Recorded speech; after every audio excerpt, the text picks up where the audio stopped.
¿Quién dejó caer Haití? Bienvenidos, bienvenidas. Esto es Enfoque con Alejandra Patrone y la producción de los pueblos y movimientos articulados en Avia Yala Soberana. La entrevista. Hoy, junto a la investigadora mexicana Marcela Landazábal, ella es doctora y maestra en estudios latinoamericanos, miembro del Comité Ejecutivo de la Asociación Mexicana de Estudios del Caribe, AMEC, con quien vamos a profundizar en este tema e intentar entender qué está pasando en Haití y por qué debería importarnos a todos. Marcela, bienvenida, ¿cómo estás? Es un gusto recibirte. Hola Alejandra, un gusto. Un saludo también para la audiencia. Y bueno, cuéntame cómo van estas preguntas hoy. Bien, Marcela, para comenzar, para quienes no siguen de cerca el tema de Haití, ¿cómo describirías la situación actual en términos políticos, sociales y también de seguridad? Bueno, lo que estamos viendo también son las consecuencias de una crisis que la podemos dividir en distintos tiempos. En mediano plazo, que fue después del asesinato, una crisis política, digamos, una crisis de gubernamentabilidad también en Haití, después del asesinato del presidente Jovenel Moïse en el 21 y que esa crisis, desde luego, o este asesinato se enmarca en otro periodo muy largo de sucesivas crisis democráticas que no han dejado que la democracia se instale en Haití después del periodo de dictaduras. Entonces, lo que vemos, digamos, ya en un largo tiempo es el producto de um, una larga intervención o asistencialismo humanitario en Haití, una fragilización de la democracia y una exacerbación de la violencia que ya está tomando o que ya hace años tomó, desde luego, giros inesperados que se salieron de las manos del gobierno haitiano y que ahora han recrudecido el fenómeno de las bandas criminales, amedrentando a la sociedad en su conjunto. Siguiendo un poco la línea de las bandas criminales, el gobierno haitiano formalizó un acuerdo hace muy poco con Eric Prince. Él es el fundador de la empresa Blackwater Academy, en la actualidad donante y aliado del presidente de Estados Unidos, Donald Trump. El plan de Prince incluye el reclutamiento de veteranos haitianos estadounidenses, también la entrega de armas, la llegada al país de 150 mercenarios. ¿Cómo ves esta acción por parte de Washington y su impacto en Haití? Bueno, lo primero aquí es que desde luego esto, en términos, digamos, analíticos o de análisis político, lo que vamos a ver es que rápidamente el gobierno estadounidense se deslinda de la intervención oficial. No obstante, lo que tenemos que ver es que de cierta manera sí hay una, digamos, una suerte de lógica que es una lógica de mercado, donde si bien el gobierno como tal no está directamente implicado, sí hay una implicación de lo que es el capital estadounidense, el entrenamiento estadounidense, el giro de las empresas de adoctrinamiento de mercenarios, que son estas empresas como la que fundó Eric Prince, en la región, que hace que circulen y que hace que de cierta manera la presencia norteamericana siga estando, sobre todo estadounidense, sigue estando visible en la región, ya no de manera frontal a través de los aparatos políticos del Estado, sino a través de la gestión empresarial. ¿No? Entonces, lo que vemos es también cómo va cambiando el giro por la época en la que vivimos, es muy propio también de un momento, digamos, de exacerbación de todo lo que implica el neoliberalismo en todos los sentidos. Entonces, todos estos giros de lo político a lo comercial en las empresas privadas, la privatización de servicios de entrenamiento militar y policial para otros países del sur global, pues es parte de este mismo fenómeno de sostener la centralidad de estas economías sin decir que son los estados, ¿no? Entonces ahí hay unos juegos interesantes de poder entre circulaciones de capitales y circulación de discursos políticos, ¿no? Porque, digamos, Estados Unidos ha buscado, es importante también tener en cuenta cómo entre la ONU y Estados Unidos, cuando se pensó cómo intervenir, cómo actuar ante la crisis haitiana en el 2021, 2022, incluso 2023. eh, Se renunció, por ejemplo, a otra misión de los cascos azules por la historia que ya había tenido Haití con la presencia de los cascos azules cuando fue el terremoto y que llevaron más bien la cepa del cólera y se generó una epidemia muy importante por la presencia de los cascos azules de la ONU. Entonces ya no quieren actuar, digamos, de manera directa.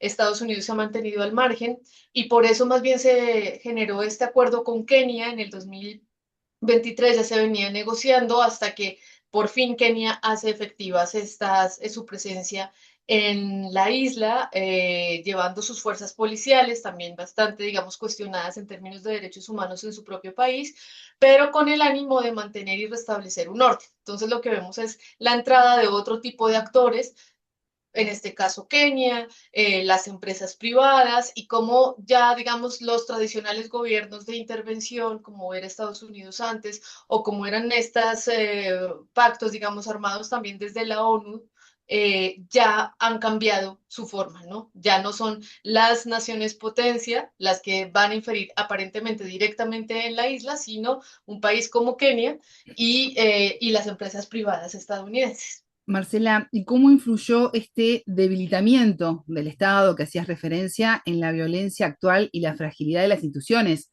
Hace unos días daban cuenta de una matanza en la región de Artibonito por parte de pandillas. Bueno, el problema del debilitamiento del Estado haitiano es un problema, como yo iniciaba al principio de las preguntas, que se puede entender es en la larga temporalidad de la historia de Haití como Estado-nación. Recordemos que Haití es el primer Estado-nación en América Latina, digamos, la primera independencia que hay, y de ahí se forma el Estado-nación haitiano que conocemos hoy, pero que tuvo distintas reprimendas, digamos, por parte del aparato imperial en su momento francés. Luego entró la intervención estadounidense en el siglo XX, luego siguió la intervención estadounidense también con las dictaduras. Entonces, la manera en que se pudiera consolidar el Estado haitiano no ha sido visible debido a estos enfrentamientos de poderes enormes. Esto tiene que ver también con la historia haitiana en el sentido que fue la colonia más importante en su momento, digamos, la más rica, y por importante pensemos en la riqueza que producía con la producción de caña de azúcar, y que derivó en una pugna importante entre las potencias que en ese momento estaban, digamos, pugnando por la isla. Haití comparte la isla con República Dominicana y se generan después de su independencia un montón de rupturas, incluso de carácter racista, entre República Dominicana y Haití, que son países hermanos. Y esta misma tensión que tenía con su vecino la va a tener con Estados Unidos, la va a tener con Francia, va a tener una deuda externa muy importante que no ha terminado ni siquiera de saldar y con Francia precisamente. Y lo que vamos a ver es que poco a poco ya en el siglo XX, después del fenómeno de dictaduras, cuando en los 90 se intenta entrar en la democracia ha habido continuos asedios y golpes de Estado para que no se consolide. Entonces, eso por una parte nos deja ver que la crisis de gubernamentalidad ha estado siempre, digamos, desde el momento colonial hasta el momento actual. Pero la crisis de gubernamentalidad se va a acompañar precisamente del fenómeno del asistencialismo humanitario, lo que en términos académicos conocemos como el humanitarismo, que es la manera de hacer industria de los insumos humanitarios, de las divisas que se dan distintos países en su conversión, en sus impuestos y demás, con supuestos desvíos con fines humanitarios que lo que van generando y recrudeciendo es un mercado de corrupción muy grande. Del 100% de las ayudas humanitarias que se dan en el mundo, porque Haití es el país quizá más asistido humanitariamente en el mundo, solo llega el 1 o máximo el 1.5% de Haití. Entonces hay unas cadenas de corrupción enormes, más las que se suman a la corrupción interna del país. Es un país que tiene una clase política también muy corrupta y con la mayor desigualdad social en toda la región de América Latina y el Caribe. Entonces, lo que tenemos es una combinación de factores históricos y de factores coyunturales que recrudecen este fenómeno de desigualdad. En el caso de lo que me preguntabas de la ¿Sí? masacre de Artibonito, pues generalmente en las noticias Haití se reconoce, digamos, poco en la región, no es un país muy visible para, digamos, políticamente hablando, y es un país bastante estigmatizado por su pobreza y racializado por lo demás, pues por ser un país donde la población mayoritariamente es afrodescendiente. Mm, pero aparte también las noticias que salen generalmente son las que hablan de la crisis de Puerto Príncipe. Y lo que vemos en Artibonito es quizá el primer brote de violencia a gran escala que logra salir de las noticias locales de la isla a la región. Y lo que vamos a ver es que el fenómeno de las bandas criminales no está solo en Haití, sino está en todo el país. Y esto es importante comprenderlo porque desde luego todo el país es el que está, digamos, sometido a un proceso no solo de violencia, sino de tráfico de armas y de drogas, que son los que sustentan los principales mercados que sustentan estas bandas. Entonces, de hecho, las rutas comerciales de tanto de armas como de drogas pasan por la región de Artibonito, es una región importante que queda en el centro del país y donde a medida que Jimmy Cherizier, que es este líder de la alianza de bandas en ¿Sí? Haití, ha ido tomando poder, pues ha ido también expandiendo todas sus tentáculos a nivel, digamos, de las otras regiones de Haití, ha salido ya de Puerto Príncipe, y tengamos en cuenta que él es un ex policía, es alguien que conoce muy bien, que estuvo muy cercano también a las fuerzas del gobierno en su momento cuando trabajó como policía. Entonces, es alguien que conoce la lógica del Estado haitiano, la lógica territorial, y desde luego ha ido poco a poco, de cierta manera, ganando o conquistando terrenos para sus propias actividades delictivas. Entonces, lo que pasó en Artibonito es una masacre, pero es una masacre que se lee en el esquema de pandillas. No está esclarecido bien si se trata de temas de venganza, precisamente por rutas comerciales o por confrontaciones internas entre pandillas, pero ese es el carácter que más, digamos, ha explicado la masacre. Entonces nos dice también que pues la guerra territorial tiene una dimensión simbólica importante para ellos, y por eso este sostenimiento de confrontación entre pandillas, entre territorios de pandillas, hace que pues la población civil esté presa de estos crímenes. Ujú. ¿Y cómo ha afectado la vida cotidiana de esta población? Tú lo has dejado entrever, pero me gustaría profundizar en esa parte. Pues fundamentalmente, bueno, una cuestión que es importante tener en cuenta de Artibonito es que aunque sale la masacre que se estima entre 50 y 60 personas como resultado de la masacre que hubo la semana pasada, recordemos que Artibonito ya lleva 3.000 muertos en estos Ujú. 3 años de resultado de víctimas de la violencia.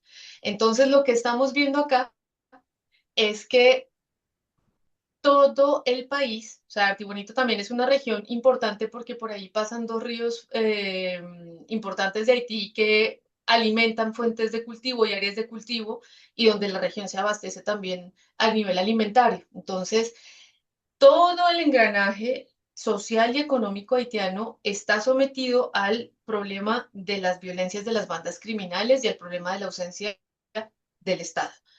¿Esto cómo se representa? No solamente en la crisis de desigualdad social, que digamos cuando se nombra así suena muy abstracto, sino que si ya lo bajamos a un terreno del día a día de la gente, pues desde luego no hay acceso a servicios básicos, no hay hospitales, no hay comida, no hay educación, y la población está forzada a migrar. No solo a nivel interno, migran primero a República Dominicana. República Dominicana es un país que ha tenido históricamente una relación de eh, expulsión con la población haitiana. Ahorita también sigue recrudeciendo estas políticas, y entonces la población haitiana lo que está buscando son rutas para llegar antes a Estados Unidos, y ahora pues con el gobierno Trump la cuestión se complicó para toda la región. Entonces buscan rutas alternas, sea vía América del Sur o América Central o el mismo Caribe para llegar al menos a México o a veces, digamos, el periplo más grande es hasta Europa, pero también buscan salir hacia Europa por la cuestión francófona, ¿no? Entonces van buscando ruta a Francia o, o otros países que sean francófonos de la región para poder subsistir. La diáspora pues más importante haitiana se encuentra en Estados Unidos y recordemos aquí también es importante hacer como una división en que las diásporas de la dictadura, las poblaciones que salieron amenazadas por las dictaduras Duvalier, ambas dictaduras, eran más, se componían más por población amenazada políticamente y eran una generación más de intelectuales. Lo que implica hoy, o la población que está siendo amenazada hoy, es la población de la base.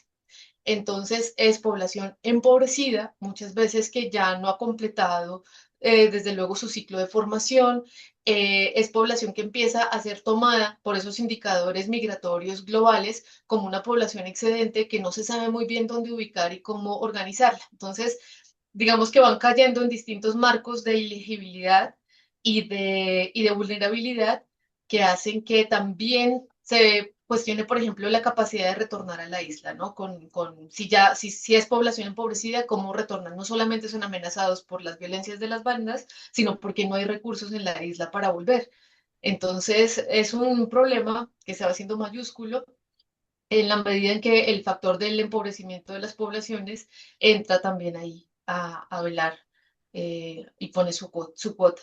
Marcela, hablabas al comienzo de la entrevista sobre la indiferencia internacional, sobre lo que está pasando en Haití. Mencionabas el factor racismo en la mirada global hacia este país, pero ¿qué rol ha jugado América Latina en todo esto? Bueno, América Latina tiene como una relación de amor e indiferencia con Haití. Primero, lo que mencionaba muy al inicio, es importante, digamos, todo este fondo histórico donde Haití fue el país que apoyó a otras naciones a establecer sus independencias en el continente. Y esto pasó, digamos, a la historia de una manera mitificada, a veces reconocida, a veces no. Pero luego, en la crisis actual, lo que tenemos es si no hay desconocimiento, si hay una estigmatización muy fuerte hacia la población haitiana. Una estigmatización que poco a poco, sobre todo después del terremoto, cuando los países en América Latina como Brasil o Chile sacaron algunas políticas de recepción, sobre todo hacia el 2014 y 2016, lograron como engranar y hacer que esta población haitiana eh, desplazada por el fenómeno natural, pero también por la pobreza, eh, se integrara a ciertas políticas públicas que tenían que ver con la educación, con la integración laboral. En el caso de Haití, casi siempre era para mano de obra en construcción y demás, para los varones. Y digamos que se generaron ciertos marcos de apertura para la población haitiana, principalmente en Brasil y en Chile. No obstante, aquí es importante tener en cuenta que la región es una región bastante inestable económicamente, políticamente también, pero económicamente más. Entonces, paliar las crisis humanitarias no es tan sencillo desde América Latina si no hay una mirada realmente regional. ¿Qué pasó con esta población que estuvo mucho tiempo en Brasil o en Chile o que estuvo, por ejemplo, incluso en la Guayana Francesa, donde ahí ya no es tanto una administración latinoamericana, sino Francia directamente, pero que dialogaba mucho con países como Venezuela o las propias fronteras norte de Brasil? Toda esta población fue derivando poco a poco una progresiva crisis otra vez enviada hacia la pobreza, porque desde luego estos países tienen su propia crisis de desempleo. Entonces lo que pasó es que la mayoría de migrantes o los grupos, las grandes olas migratorias haitianas, se comenzaron a abrir ruta por el Darién en Colombia y a buscar salida para llegar hacia Estados Unidos.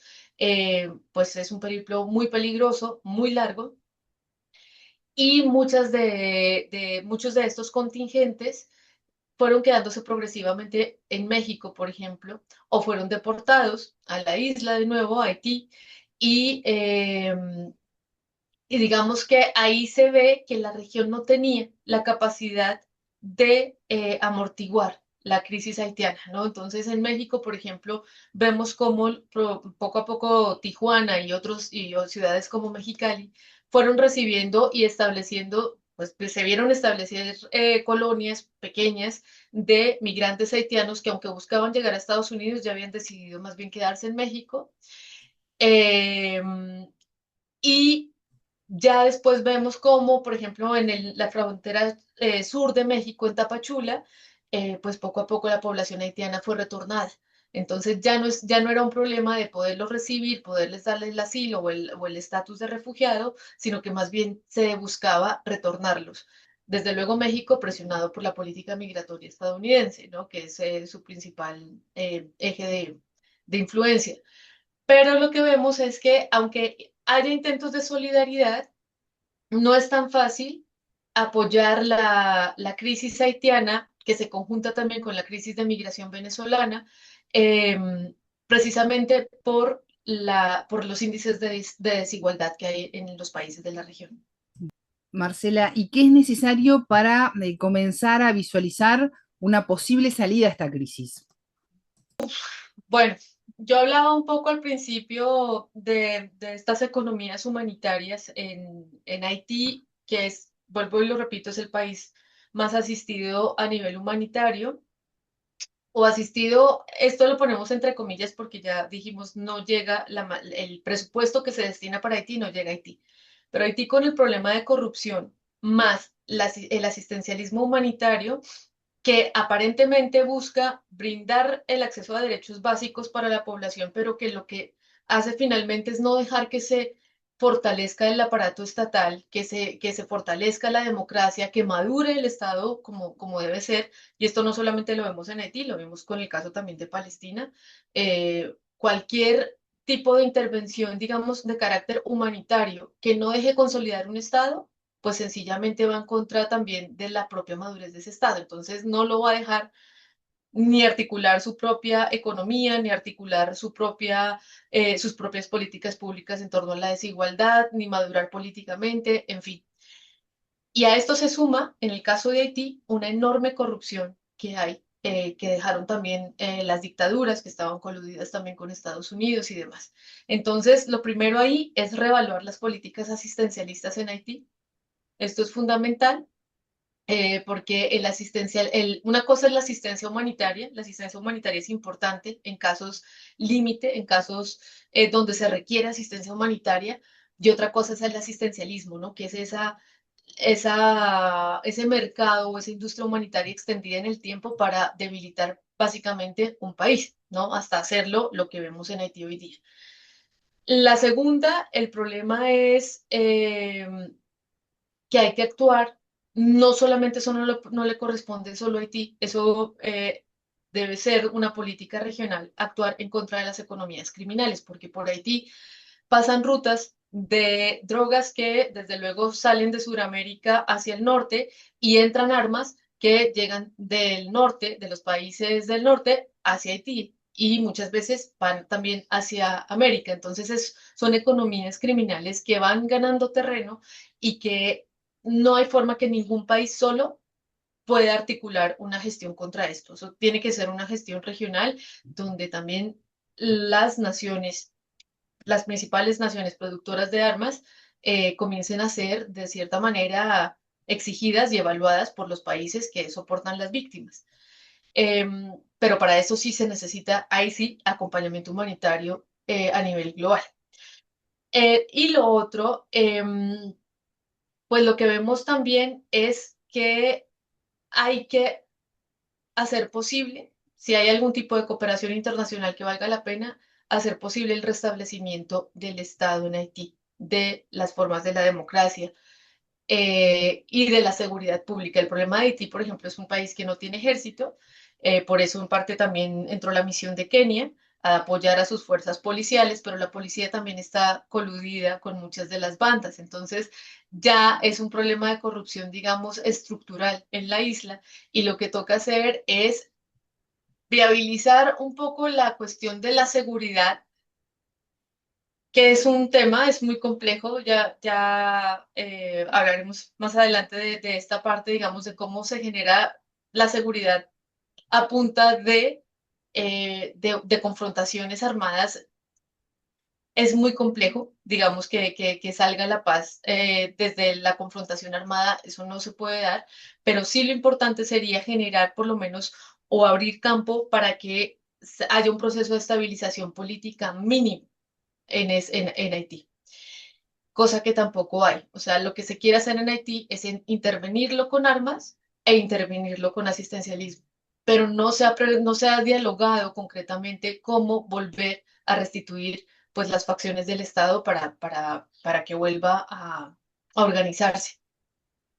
Marcela Landazábal, doctora y maestra en estudios latinoamericanos, miembro del Comité Ejecutivo de la Asociación Mexicana de Estudios del Caribe, AMEC.